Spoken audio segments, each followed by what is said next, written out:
Sir, ദസ്ര നമുക്കൊക്കെ അറിയാം മൈസൂരിന്റെ ദേശീയ ഉത്സവമാണ്. ഇത്തവണ ദസ്ര ഉദ്ഘാടനം ചെയ്യാൻ അവിടെ എത്തുന്നത് ബാനു മുഷ്താഖ് എന്ന് പറയുന്ന ഒരു മുസ്ലിമാണ്. അദ്ദേഹം പ്രശസ്തനായ ഒരു എഴുത്തുകാരനും സാഹിത്യകാരനും അങ്ങനെയൊക്കെയാണ്. എങ്കിൽ പോലും അദ്ദേഹമാണ് എത്തുന്നത്. അദ്ദേഹത്തിനെയാണ് സർക്കാർ ക്ഷണിച്ചിരിക്കുന്നത്. അപ്പോൾ സിദ്ധരാമയ്യ കഴിഞ്ഞ കുറെ നാളുകളായിട്ട് പറയുന്ന ചില കാര്യങ്ങളുണ്ട്. അതായത് ഹിന്ദു മതത്തിൽ തുല്യതയില്ല. ഹിന്ദു മതത്തിൽ തുല്യതയില്ലാത്തത് കൊണ്ടാണ് പല ആളുകളും ഹിന്ദു മതം വിടുന്നത്, ഹിന്ദു മതത്തിനെതിരായിട്ട് സംസാരിക്കുന്നത് എന്നൊക്കെ. ആ രീതിയിൽ സിദ്ധരാമയ്യ പറഞ്ഞപ്പോഴും കർണാടകയിൽ BJP ആരോപിച്ച ഒരു കാര്യം എന്ന് പറയുന്നത്, എല്ലായ്പ്പോഴും സമത്വത്തിന്റെ അല്ലെങ്കിൽ ഇക്വാലിറ്റിയുടെ കാര്യം വരുമ്പോൾ സിദ്ധരാമയ്യ എന്തിന് ഹിന്ദു മതത്തെ മാത്രം ഉന്നം വയ്ക്കുന്നു, മറ്റു മതങ്ങളെ കുറിച്ചൊന്നും അദ്ദേഹം ഇത്തരത്തിലുള്ള പ്രസ്താവനകളോ ആരോപണങ്ങളോ ഉന്നയിക്കുന്നില്ലല്ലോ എന്നതാണ്. BJP അത്തരമൊരു ആഹ്വാനം അല്ലെങ്കിൽ അത്തരമൊരു ആരോപണം അവിടെ കർണാടകയിൽ ഉന്നയിക്കുന്നു. സിദ്ധരാമയ്യ പറയുന്നു ഹിന്ദു മതത്തിൽ തുല്യതയില്ലെന്ന്.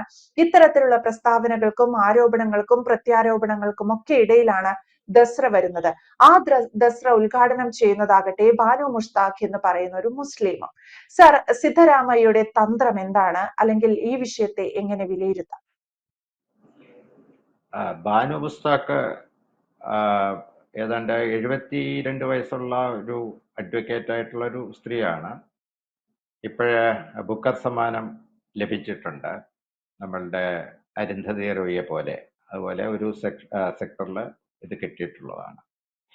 അപ്പൊ ഇപ്പോഴേ അവര് ഈ വിഷയത്തിലേക്ക് വന്നിരിക്കുന്നതിന്റെ കാര്യം, BJP കാരായ 1-2 പേര് ചേർന്നിട്ട് ഒരു പബ്ലിക് ഇൻട്രസ്റ്റ് ലിറ്റിഗേഷൻ കൊടുത്തു.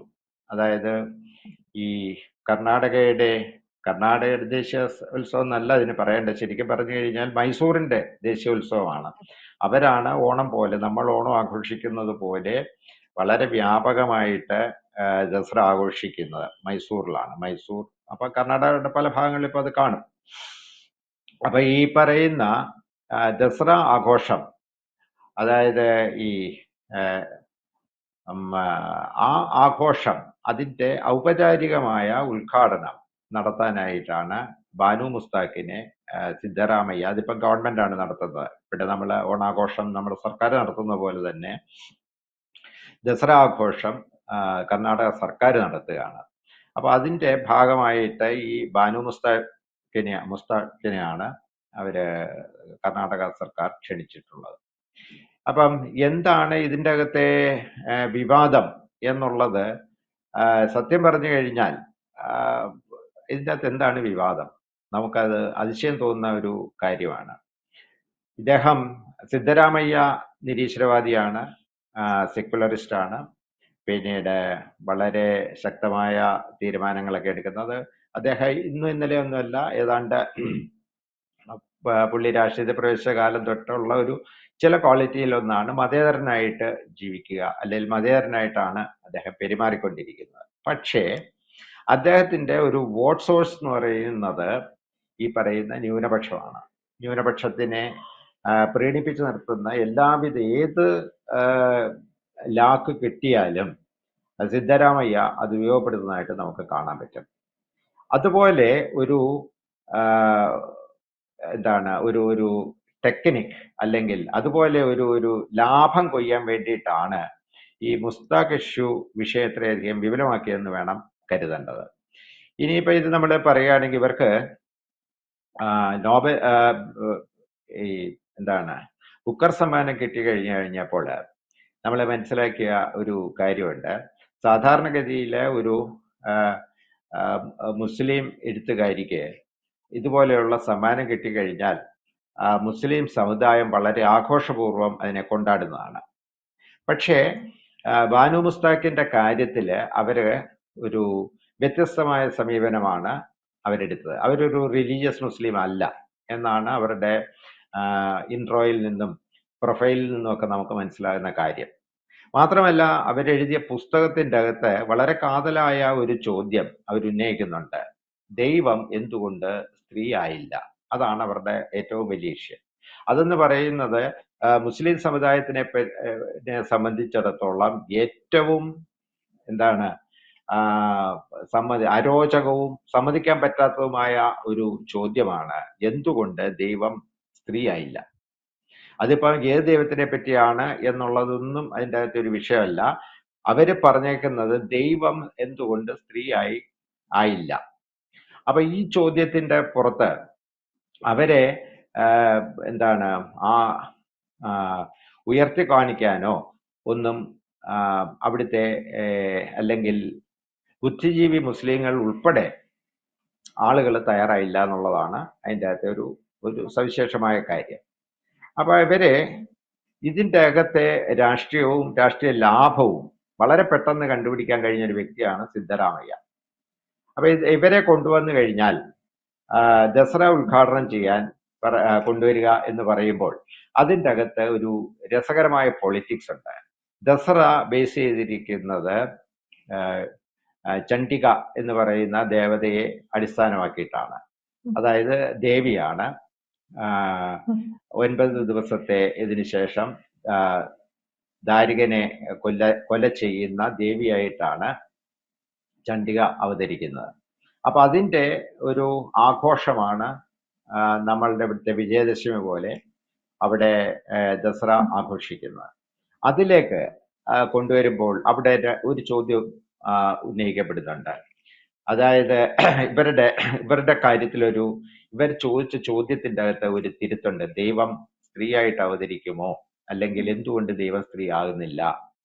അപ്പൊ ആ വിഷയം അതിനെ എന്താണ് ഹിന്ദുക്കൾക്ക് തർക്കം ഉണ്ടാകാത്ത വിധത്തിൽ കൈകാര്യം ചെയ്യാൻ പറ്റും എന്നുള്ളത് സിദ്ധരാമയ്യയെ ആരും പഠിപ്പിച്ചു കൊടുക്കേണ്ട കാര്യമില്ല. അദ്ദേഹത്തിന് അത് മനസ്സിലായി. രണ്ടാമത്തെ വിഷയം എന്ന് പറയുന്നത് എന്റെ ബലമായ സംശയം ഈ പബ്ലിക് ഇൻട്രസ്റ്റ് ലിറ്റിഗേഷൻ കൊടുത്ത BJP-കാരെ ഇദ്ദേഹം വിലക്കെടുത്തതാണോ എന്ന് പോലും സംശയിക്കേണ്ടിയിരിക്കുന്നു. കാരണം അല്ലെങ്കിൽ അവരെ സംബന്ധിച്ചിടത്തോളം ഇതിനു മുമ്പ് മുസ്ലിംസ് ഈ ദസറ ആഘോഷം ഉദ്ഘാടനം ചെയ്തിട്ടുണ്ട്. അപ്പൊ ഇവര് ഇതിൻ്റെ അകത്ത് കൊടുത്തതിന്റെ കാര്യം എന്ന് പറയുന്നത് കന്നഡ ഭുവനേശ്വരി എന്ന് പറഞ്ഞ കന്നഡ ഭാഷയെ കന്നഡ ഭുവനേശ്വരി എന്ന് പറഞ്ഞ് ദൈവവൽക്കരിക്കുന്നതിനോട് അവർക്ക് യോജിപ്പില്ല. ബാനു മുസ്താഖിന് യോജിപ്പില്ല. അപ്പം അങ്ങനെ കന്നഡ ഭാഷ അവമാനിച്ചിട്ടുണ്ട്. പിന്നെ ഇവര് മുസ്ലിമാണ്. ഈ രണ്ട് കാര്യമാണ് ബില്ലിൽ ചൂണ്ടിക്കാണിക്കുന്നത്. പക്ഷെ അതിന് രണ്ടിനും കാര്യമായ പ്രസക്തിയില്ല.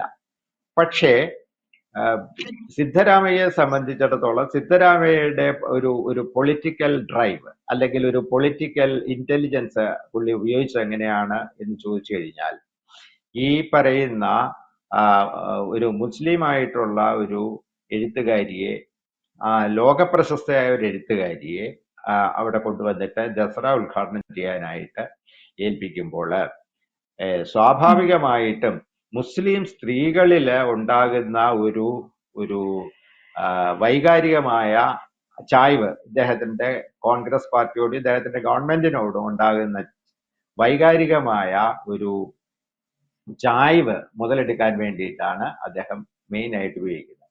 അതേസമയം തന്നെ ഹിന്ദു മെജോറിറ്റിയെ സംബന്ധിച്ചിടത്തോളം അവർക്ക് അതിൻ്റെതായിട്ടുള്ള ഒരു വിഷയം അതിൻ്റെ അകത്ത് ഉണ്ടാകുന്നുമില്ല. കാരണം അവിടെ ഇത്തരത്തിലുള്ള സ്ട്രിക്റ്റ് റിലീജിയസ് ഇഷ്യൂസ് ഒന്നും ഇല്ലാത്തത് കൊണ്ട് അങ്ങനത്തെ ഒരു പ്രശ്നമില്ല. ഇപ്പൊ കഴിഞ്ഞ ദിവസം തന്നെ ഇതിൻ്റെ അകത്ത് ഉള്ള സുപ്രീം കോടതിയില് അജന്ത എല്ലാറ ഗുഹയിലെ ശ്രീകൃഷ്ണ വിഗ്രഹം പുനരുദ്ധരിക്കണം എന്ന് പറഞ്ഞ ഒരു കേസ് വന്നു കഴിഞ്ഞപ്പം ചീഫ് ജസ്റ്റിസ് ചോദിച്ചൊരു ചോദ്യമുണ്ട്, നിങ്ങളങ്ങ് പ്രാർത്ഥിച്ചാൽ പോരെ? അപ്പൊ ദൈവികതയുടെ ആത്മീയതയുടെ ഒക്കെ കാര്യത്തിന് കോടതി വരെ ഇപ്പോൾ എടുത്തിരിക്കുന്ന ഒരു സ്റ്റാൻഡ് എന്ന് പറയുന്നത്, നിങ്ങളുടെ ദേവത എന്താണ്, നിങ്ങളുടെ ദൈവം എന്താണ്, അതിനെ നിങ്ങൾ പ്രാർത്ഥിച്ചാൽ മതി, അതാണ് ഏറ്റവും ബെസ്റ്റ് ആയിട്ടുള്ള പരിപാടി എന്നാണ് കോടതി അതിനെ മാർജിനലൈസ് ചെയ്യാൻ തുടങ്ങി. അതായത് റിലീജിയസ് ഇഷ്യൂസ് എന്ന് പറയുന്നത് അല്ലെങ്കിൽ ആത്മീയത എന്ന് പറയുന്നത് വ്യക്തിനിഷ്ഠമായ കാര്യമാണ്, അതിനെ കൊണ്ടുപോയി കൂട്ടിക്കുഴയ്ക്കരുത്. അപ്പം ഇതിൻ്റെ അകത്ത് താമസിയാതെ ഇനിയിപ്പം വരാൻ പോകുന്ന നമ്മളുടെ സമൂഹത്തിൽ വരാൻ പോകുന്ന ഒരു മാറ്റം എന്താണെന്ന് പറഞ്ഞു കഴിഞ്ഞാൽ, വീണ്ടും ഈ റിലീജിയസ് ഫോഴ്സുകൾ അല്ലെങ്കിൽ മതശക്തികളുടെ ആ പിടി അയഞ്ഞു വരും. അപ്പൊ അതിനു മുമ്പേ അടുത്ത ഇലക്ഷൻ വരുന്നുണ്ട്. ആ ഇലക്ഷനില് മുതലാക്കാൻ വേണ്ടിയിട്ടാണ് ഇദ്ദേഹം ഇത് ചെയ്തതെന്ന് വേണം നമുക്ക് അത് കരുതാൻ. അല്ലാതെ ഇതിൻ്റെ അകത്ത് എന്തെങ്കിലും ഒരു ഇഷ്യൂ കോടതിക്കോ കണ്ടുപിടിക്കാൻ പറ്റില്ല. കേസ് കൊടുത്ത ഹിന്ദുത്വവാദികൾക്കും ഒന്നും മുന്നോട്ട് വെക്കാൻ പറ്റിയില്ല. ഇതില് ഒരു ടോട്ടലായിട്ടുള്ള വിജയം നേടിയിരിക്കുന്നത്, അല്ലെങ്കിൽ ഈ ദസറയിൽ വിജയിച്ചിരിക്കുന്നത് സിദ്ധരാമയ്യ എന്ന് പറയുന്ന എന്താണ് ആ ആള് തന്നെയാണ്.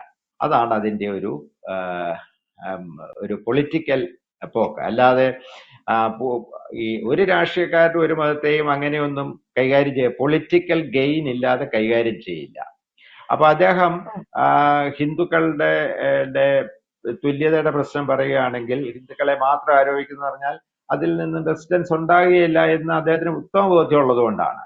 അതുപോലെ തന്നെ ബാനു മുസ്താഖിന്റെ സാന്നിധ്യം ഹിന്ദു സമൂഹം, ഇന്ത്യയിലെ ഹിന്ദു സമൂഹം അംഗീകരിക്കുമെന്നും അതൊരു ഇന്റർനാഷണൽ ആയിട്ടുള്ള ഒരു വാർത്തയായിട്ട് മാറും ഇപ്പൊ ബാനു മുസ്താഖ് അത് ചെയ്യുന്നതോടുകൂടി. കാരണം ബുക്കർ സമ്മാനം ലഭിച്ചതിന്റെ ഭാഗമായിട്ട് അവർക്കുള്ള അവരുടെ റേറ്റിംഗ് വളരെ കൂടിയിരിക്കുന്നതുകൊണ്ട് അതും ഇദ്ദേഹത്തിന് ഗുണകരമായിട്ട് ഭവിക്കും. അല്ലാതെ ഇതിൻ്റെ അകത്ത് എന്തെങ്കിലും മറ്റ് വിഷയങ്ങൾ, അതായത് മതമായിട്ട് ബന്ധപ്പെട്ടതോ ഏതെങ്കിലും മതമായിട്ട് ബന്ധപ്പെട്ടതോ ആയ ഒരു കാര്യവും ഇല്ല. കാരണം അവര് വളരെ പ്രോഗ്രസീവ് ആയിട്ടുള്ള ഒരു സ്ത്രീയാണ്. അവര് ഈ പറയുന്ന ചാമുണ്ടേശ്വരിയൊക്കെ